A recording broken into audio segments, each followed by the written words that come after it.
I'm absolutely sure that this is going into the calendar, and it totally flops. I'm getting into competition of you. And I didn't really have them. I was waiting for them. It was Christmas, so the printing shop was not printing. That would kind of feel parasocial to just get a photo of a fursuit that I like and worked with and put that up on my wall. If you were in it for the money, don't. It's not a good idea. Hello, ladies and gentlemen. We are back again with another episode of Photographer's Cast. I'm Farsi Photo. And I'm Pinsel, hello. And today we wanted to talk about something more tangible than usual, specifically about making physical products like calendars, posters, and maybe something else. I believe that we have both been doing this kind of stuff. Is that right, Pinsel? Not yet. At least I have some photos You're printed. planning to. Planning, exactly. I'm getting into competition of you for you. Exactly what I didn't want. Okay, so I will tell you all my trade secrets because I have been making calendars for quite a few years. I think that I started like 2018, and I keep going because it's both fun and actually quite successful. I'm very glad that people are liking my calendars. Those 8 years ago, I started with a very small edition. I think I've printed like 20 of them, and I was, of course, expecting that I'm not going to sell them. So I was like, okay, so what if I have a lot of calendars? I guess I will just give them out. And in the end, they sold in like 2 weeks, and I had to make a reprint and was really happy because I didn't really expect that people are going to pay me actual money because it felt like I'm a fraud, the usual kind of imposter syndrome. Who would buy calendars made by a nameless guy? And I was really, really excited how excited people were about the pictures. It was originally kind of a vanity thing. Is it going to be a vanity thing for you, or are you hoping to earn a lot of money? Personally, I'm trying not to be that much of a competition for you. I instead not focus on a monthly calendar with the DNA free size, but a small one for the table that you can put up weekly. So like 52 photos instead. And it is kind of an experiment how well it will do.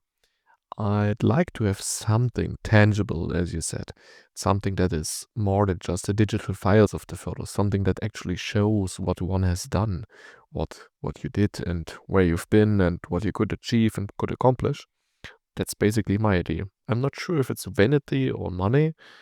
I try to make it sufficient so that it at least covers my cost, so that I can sell like half of them and be on a break-even point, kind of. So That shouldn't be a very difficult thing. Usually, I really believe that you have pictures which are really nice and that are going to sell. I'm pleased to say that I always undershoot. I always think that I'm going to sell less than I expected. This year it was pretty extreme. I had to make, I think, 3 or 4 reprints because I always sold them, and then somebody came and said, "Oh, I would like one of your calendars," and I'm not sure if it was reasonable commercially, but I'm always so happy when somebody comes and says, "Oh, I would like your calendar." So when I don't have them, I print a new batch and then I advertise, "Hey, I have some 8 calendars left," and then they sell. And because I'm an idiot and I can't count, I realize that I've actually had 8 calendars and I've sold 9. So I need to make another reprint, and then it's sold again. And then I was like, okay, so I'm finally done. And I've announced it online that I'm really happy how the calendars were selling. Thank you, everybody that have bought my calendar, because it's helping me both boost my ego and boost my account and get me money for gear and for the props. And then, of course, there was a friend who really wanted 2 of my calendars. So I've made another reprint. And then I was like, I think I'm going to just give you 10 calendars because I've made 10 of them. And I'm not sure if they sell. And then I've put them on Etsy and they disappeared. And I didn't really have them. I was waiting for them. It was Christmas, so the printing shop was not printing, and I had to beg them in the end to give me a priority production because otherwise I would miss the deadline on Etsy. So they go away like one would say hot potatoes on your end. Uh, Hot potatoes is something that we usually mean in different Czech term. Hot potato means something you want to be rid of because it's burning your Oh, fingers.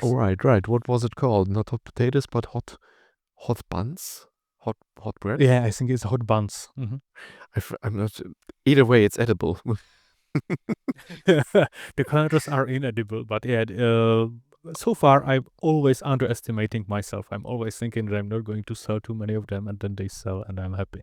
But how many reprints do you typically do? Only 10, or only larger Uh, batches? if you mean if you mean the batch of the reprint, like I said, I wasn't expecting that they are going to sell, so I was going for. At first, I was making like 20, and then just 10 because they are not going to sell, and they kept selling. Hmm. So smaller increments.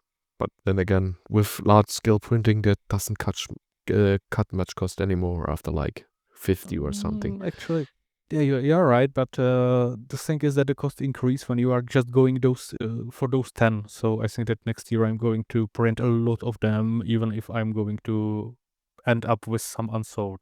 It's going to make me very, very anxious because I hate when I feel I haven't met my goal, Hmm. but I just have to mentally prepare for that, and I'm pretty sure it's going to be fine. I mean, at least if you don't have any more cost in them, like produce, for example, you sell them for 10 euros, it costs 5 to make, basic numbers, then you have to sell half of them to get even. And Exactly. anything else is a bonus. Yeah, But yeah, yeah. I think it's going to be fine. I'm just going to be a little nervous. the interesting part is, though, how do you decide on the photos that you're gonna put in there, especially in terms of the quality? This is a funny thing that I actually wanted to talk about. Originally, I was just picking them myself. I just found the 13 I found the best. And thing is that eventually I've realized that my perspective is different from customer's perspective. It's the same thing that we have discussed several times. I Mm-hmm. like some pictures which have photographic qualities that are maybe not appreciated by the general public all that much. So I started asking my friends to help me choose. I pre-select like 50 photos, and then I send them to my patrons and to some of my friends and some of my regular customers and ask them to pick me 15 pictures, and then I just pick the ones that are most successful because those are probably going to be most popular among my customers. And the funny thing is that every year there is at least one picture which I consider an automatic winner. I'm absolutely sure that this is going into the calendar, and it totally flops. Nobody likes it except of me. And there is always at least one picture which I'm like, people, why? Why have you chosen this? I have no idea. And then I ask them, and they say, but it's such a cute fursuit. And I'm like, okay, but it has so boring colors, and there is boring light, and there is nothing in the foreground. Who cares? It's a Hmm. cute fursuit. So we are once again at the cursory glance that just requires a big fursuiter in the frame and nothing else, and this sells more, and this is more enticing Pretty than much. something creative. I'm pretty sure that there is market for everything, but well, I'm trying to sell them, so I'm aiming for the mainstream. One thing that is kind of sad for me is that realistic suits are not super popular. I always sneak at least one or two suits in there. In every calendar so far, there was one of my suits, which are semi realistic. But I actually had an occasion when a guy flipped through the calendar and said, I would buy it, but there is a realistic suit in it, so I don't want it. Fascinating. How realistic are we even talking about? Well, you know my fursuits, I guess. Both are semi realistic, Mu and Drombor. And sometimes I had some clockwork creatures. I'm a big simp for clockwork creature Same. fursuits, so. Hmm? Same. Yeah. I'm kind of surprised that anybody might dislike them, and I'm always very happy when I can photograph them and get them into the calendar. Yeah, I kind of in my 50 pages also got like 3 of them in there because I have some photos of them. And I personally think they just fit well in any photographic setting. Like you have can't go wrong with them, but apparently some people don't like them. For some reason, I guess that the toonies are just more popular sometimes. Anyway, you said that you want to get into calendars as well. So, how do you feel about the more tangible kind of photos? Personally, it's kind of my point in getting something printed at least. But I feel like printing them for myself is kind of not the gist that I wanted to go for. Like I could, for example, print some photos that I took from other people and other fursuiters and everything like that. But it would kind of feel parasocial to just get a photo of a fursuiter that I like and worked with and put that up on my wall. It is like, okay, this one client I liked in this specific pose and I put this up on my wall.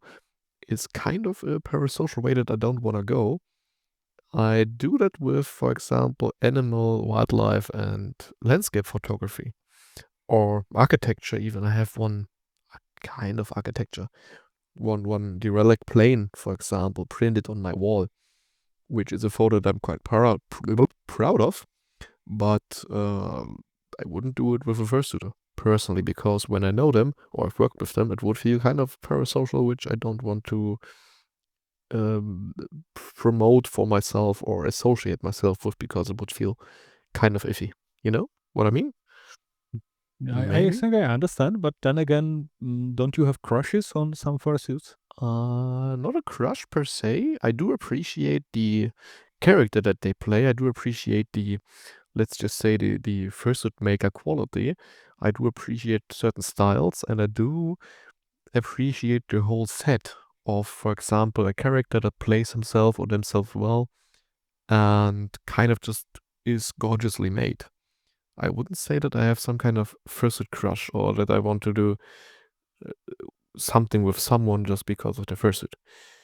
So the thing is, I would have something only printed to give it out to others or for others. If I really like a photo of someone, for example, a fridge magnet, which would also be fun to print, now that I think about it, I would definitely keep one for myself. Same with the I have a calendars. lot of photos of fursuiters on fridge.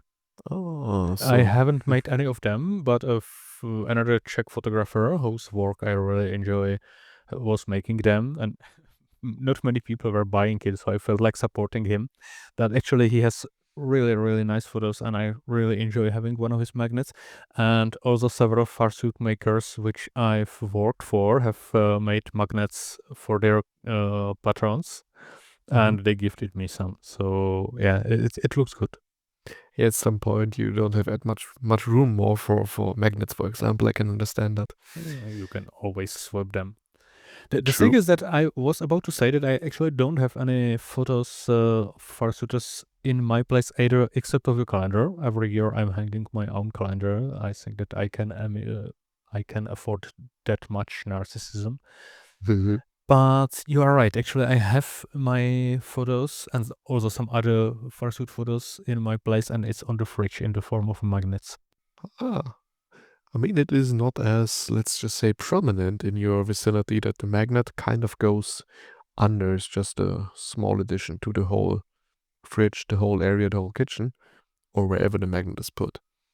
So I wouldn't You can personally. always take a picture of a wall. I have, I don't know, let me count 1, 2, 3, 4, 5, 6, 7, 8, 9, 10, 11, 12. That's as far as Jens can count. I think I have like 15, 16 pictures in one room alone. So, But are those of your fursuit and yourself, or are those? no, actually, none of them are fursuit. But I mean, that having a lot of pictures around is perfectly fine. Just on the walls, on the fridge, wherever they fit. Yes, of course. Like the pictures, as I was saying with the wildlife that I was photographing, I would definitely keep them Yeah. around because that's a photo I'm proud of.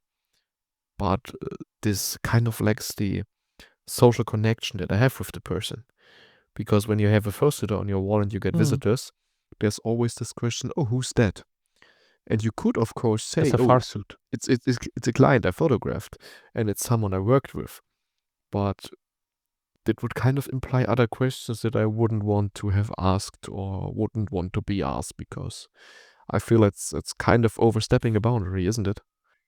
For me, it wouldn't be. I mean, if I had a picture that I'm really super proud of, I can imagine putting it on my wall.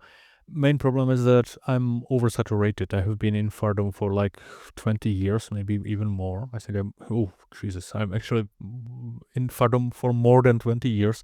And so I have a Hui. lot of pictures already. And yeah, I have no room. But the idea of having a really gorgeous photo I've taken and being proud of the photo and putting it on my wall wouldn't really bother me at all. And if somebody asks who is this, I would say that's a guy I photographed and it's my photo and I'm really proud of it. I like it. I can understand your perspective, and I'll think about it currently, because I have quite a few photos that I would definitely put up and that would definitely fit on my walls. Do it. Definitely. Because what else are photos for, right?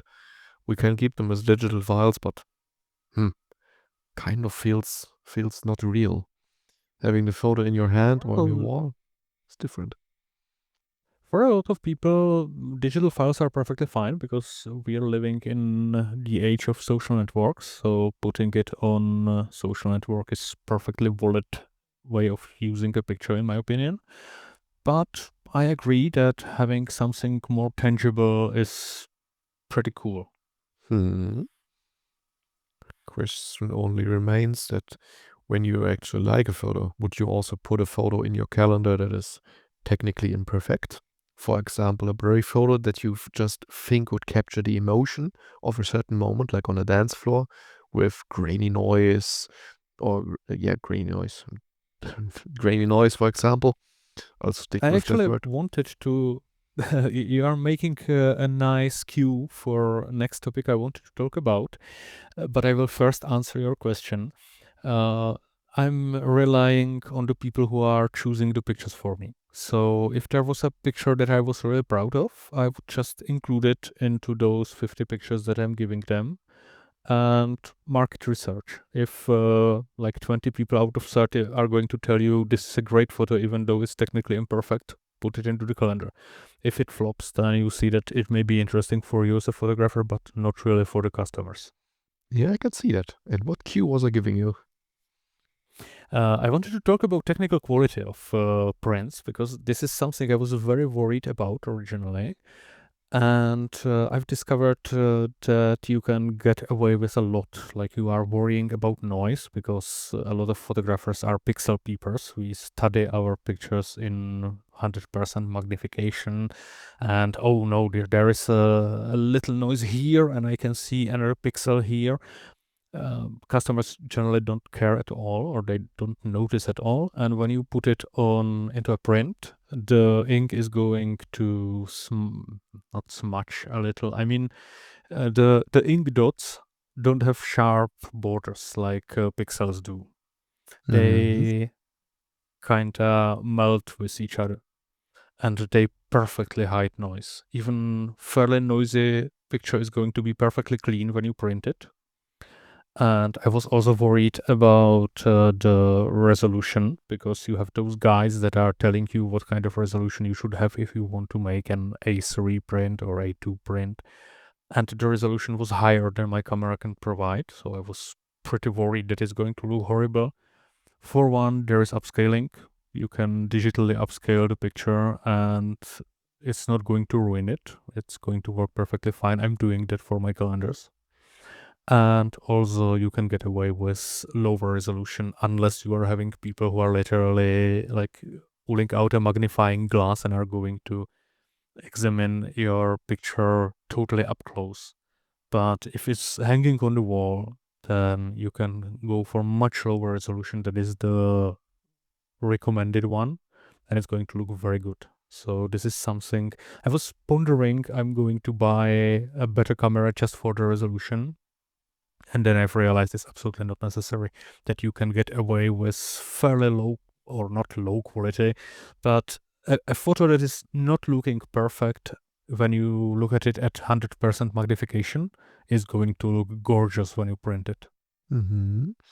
especially when you consider that larger prints like the A2 or A3 prints, you typically don't go up with your nose on your calendar. Typically not. Mhm. And when you're printing smaller sizes, for example, on a, let's just say, DIN A5 calendar for the table or DIN A4 for me, then you don't see the pixels anymore because the image or the photo is just so small that it doesn't matter anyway. At least from my understanding, because look at those huge billboards. I don't think anybody shot the huge billboard photos with a 200 megapixel Hasselblad. They probably just used the regular 12 megapixel and said screw it because people won't Sure, go because up you are there for a looking at meter. it from 10 meters. Yeah. So it really does even out. And I think One that's. thing I Hmm? do recommend when it comes to technical side is doing test prints. A lot of printing shops are going to offer you a free sample. Sometimes they will make you a free product, and sometimes they are going to make you just like uncut pictures. You get A3 papers with A4 picture in the middle. They are unprocessed, but you can see the colors and you can see the brightness and contrast. There was a case when I had a very, very nice picture of two guys holding a torch. It was one of my first attempts with fire and with night photography, or fake night photography, actually. Hmm. And I was really proud of it, and I was really looking forward to seeing it. And I didn't do test print because I had no idea it's even possible. And the picture was almost black, and I was really, really embarrassed. And people didn't mind, or they did buy the calendar, but I was really sad about it. And because it was a gorgeous photo, and it really didn't do it honor when it looked like that. It was way too dark, and on the screen it looked perfectly fine because screen is underlit, so it brings out the darker areas. But on paper, everything is black. And then I was making a reprint, and I've made it too bright for my taste, and on paper it looked perfect. Yeah, that's. I think it is common knowledge for prints that you technically all have to lower the no raise the EV, the let's just say lighting, by about 1 or 2 stops to just get the print color right, and then also have to watch out for the right color grade, color scheme. What's the English word for it? I don't know. Where you don't use RGB but CMYK or CYMK to Color, have the color space. color space exactly. The color space has to match. Have you checked for the color space before the print? Uh, Honestly, no. I'm not sure if. Well, one thing to say, my pictures are being prepared by an external graphic designer. Hmm. I don't feel qualified to do this, so I pay. It's actually a friend. It's a furry friend, but she's a professional graphic designer, and I send her the pictures. I send her my ideas for the design, and very often she has her own ideas of design. The one I'm using right now is something I would never ever think about because it's colorful. There are not as many right angles as I would expect. It's not perfectly symmetric, so technically it's a nightmare. But when I saw it, I was like, okay, this is actually looking really good. It's something I would never order myself, but seeing that I'm going to give it a try, and I'm happy to say that customers love it, and I also love it in the end. Hmm. Well, it's sometimes it's good to have somebody with completely different ideas. But anyway, she prepares it, so I have no idea what kind of work she does with the pictures. Probably not much. My experience is that no matter how thoroughly you are going to check the color space and match the color profile of the printer and everything, it's always going to be a little bit off on some pictures. So just do the test print, look at it, and on the second try, you will get it right. I feel like we could also circle back to what we said in the second episode about what is good enough and what is perfect. Should we aim for perfect? And I definitely aim for perfect. So you need one or two extra test prints to get the colors exactly right. Actually, no, I have to say that usually I'm perfectly happy with it at the second attempt. I make the original, I send the originals, they make the test print, I look at it, and usually 3 to 6 pictures are not perfect by my standards. I adjust them, and then it's perfect. Hmm.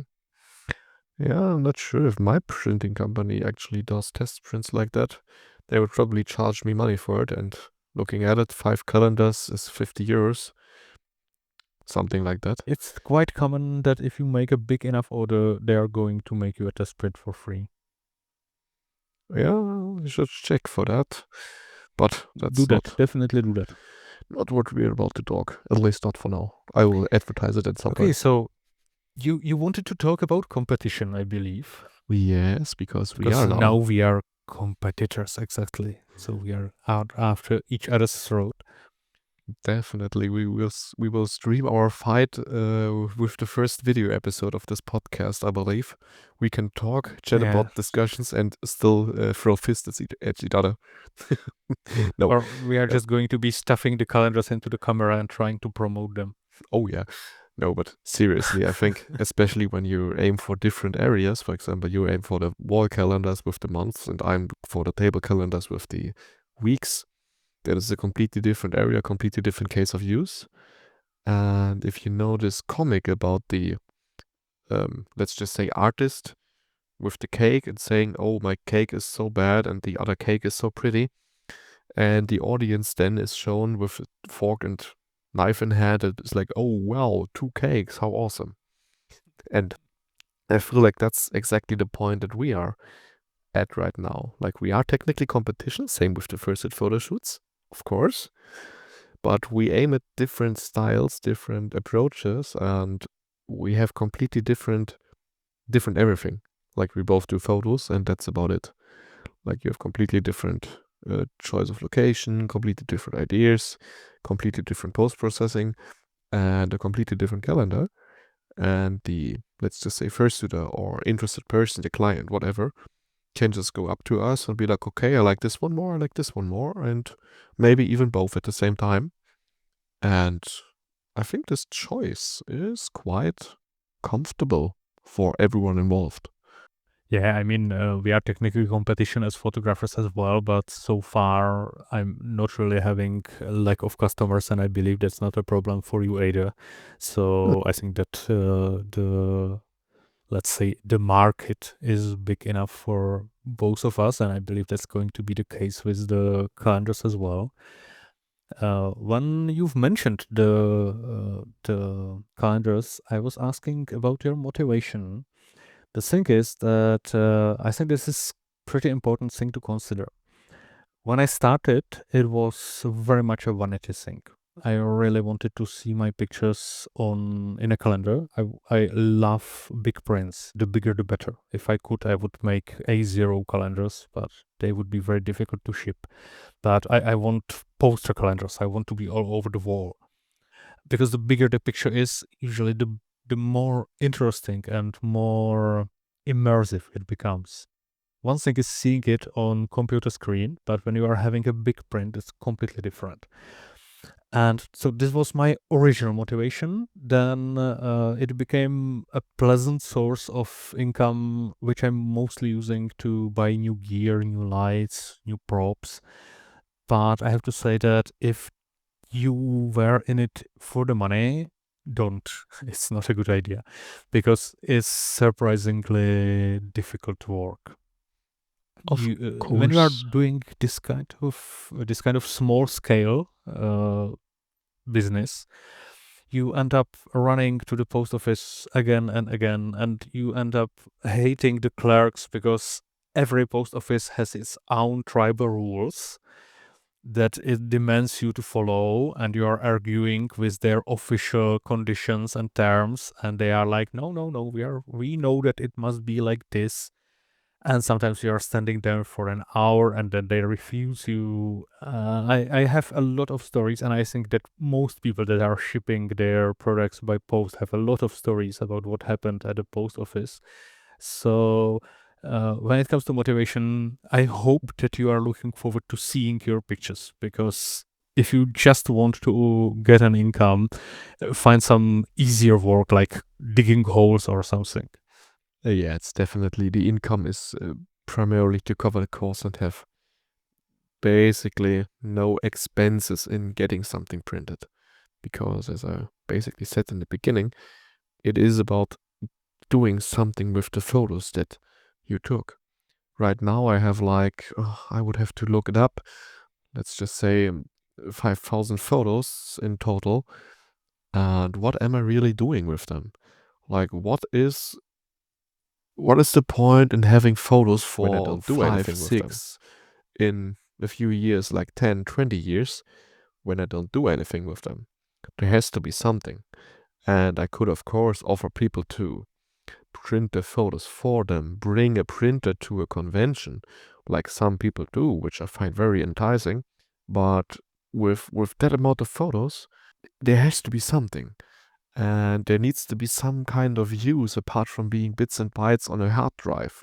Hopefully, if it doesn't get lost because hardware failure, deleting files, cleaning up space, and everything like that, there has to be something.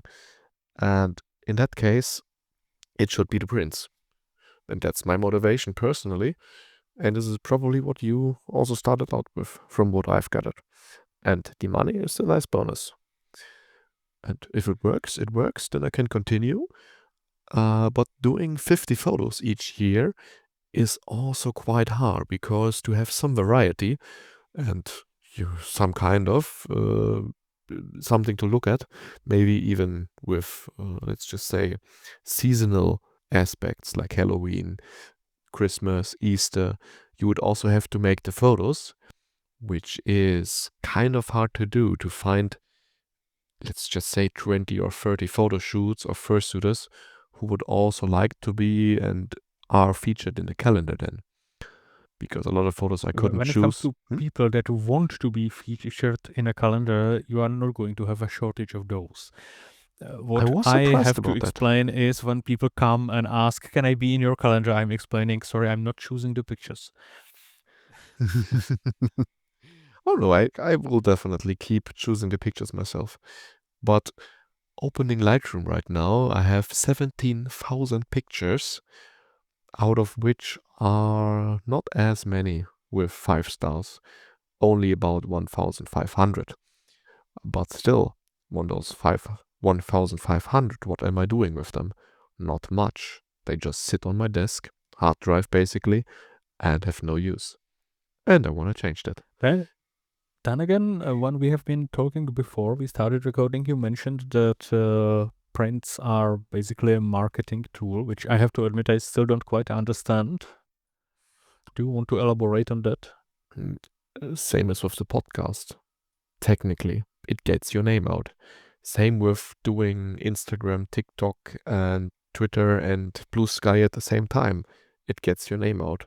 And having the prints, for example, standing on a friendly dealer stand desk with your name on them and being like, okay, look, there's this photographer, he does prints, and now I can just skim over the pictures myself and see them in person, is a much better marketing tool than just going on Twitter and posting your photos there or using a Telegram channel, because people have something tangible to work with. Same goes with artists. If they go to the dealer stand and print t-shirt designs, they're much more memorable than just the artists that put out their work on the social media and that's it. If you know what I mean? I see that I'm rather more vanity driven than you because, like I've mentioned, I really like big prints. And if something really pleases me, is visiting a friend or a customer. They are very often one and same Is it? person, and seeing they have my picture printed on the wall. That's just delight. I don't It think about it as is. a marketing tool. It's just, oh, they liked it so much that they printed it, and I love it. And actually, I had a case when somebody brought my printed photos to a convention and they've replaced the hotel pictures with pictures of themselves on my photos. And I was delighted about that. But that is completely different from my perspective because that's the personal prints that people do anyway. Like if they get your photos, they themselves can do the prints, can put them on mugs, for example. I have one friend who has a photo that I took of him on his mug. Like he got a coffee mug with a photo on it, which is quite a good compliment. The other person has their photo that I took up on the wall above their TV even, which is also a huge compliment to me. But those are the This is personal exactly the prints. kind that I love. But it's absolutely lovable, but it's a completely personal aspect of it, and I can't really judge that. That's a personal matter, which they themselves decide on which photo to print, where to put it up, and they keep it to themselves mostly. Like a mug is transportable, of course. But when you put them out as a photographer yourself, it is still the marketing tool because you decide where the photos end up and where you bring them out, like at the dealer stand or at panels that you hold or events that you visit and everything like that. You could put up this as a tangible thing that people can interact with you or your work much better than social media scrolling and likes do. I guess I have to admit I've never thought about this that much. For me, prints are usually something to look at or to send to patrons. I'm sending posters to my patrons as a reward, and I'm always really excited when I'm unwrapping it. And one thing I dream about, and I want to do it, is making a little exhibition because I want them printed in a really large format and hanging on the wall. I don't care that much if people are going to see them. I just want to see them myself and delight in the look. Oh, yeah, that's also something I still have planned for someday. Maybe going for these art exhibitions that NFC probably will have this year again. Good That's true, call. but I was thinking about a cafe in Prague. I mean, like known for Oh, a space. oh, that is even better.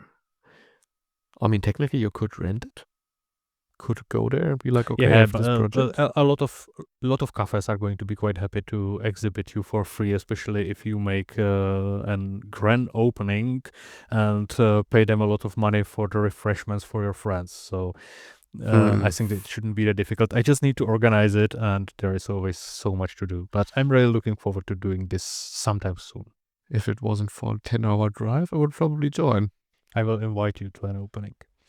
Okay, I think that unless there is something you want to add, we can agree that making physical photos is really fun and very satisfying. And I think we can conclude it for today. Definitely. We could still talk about this for hours, I think, but this works perfectly.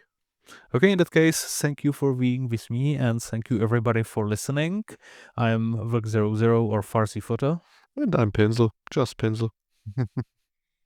Goodbye and see you in 2 or 3 weeks. See you around.